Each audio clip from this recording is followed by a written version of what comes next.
Today we're going to bring a modern 52-inch fan. Everything's included that you see in here, included with the LED lights, the covers. I like the propellers. The actual colors are made of aluminum. There's two sizes, if you guys can see. Got the longer one and the shorter one. We are going to use the shorter one because we don't have high ceilings.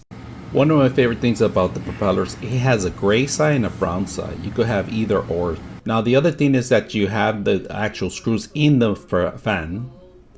Now, when the fan screws are set up, this is how it's going to look. Now, hanging it up is the hardest part. So let's go ahead and do that.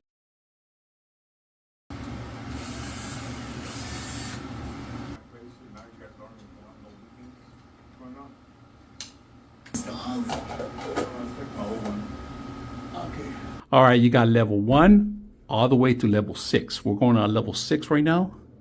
And you can feel the air coming in. It's very strong. It has 1 hour, 2 hours, 4 hours, and then the wave. You can change the format of the actual wave, and you could go forward and backwards too. And then you got it all off, and then you got the light on. Light. We'll turn on the light. That's one light. And if you turn it off and you turn it back on, that's the second light. That's the third light. So you got 3 lights in there. Turn it off.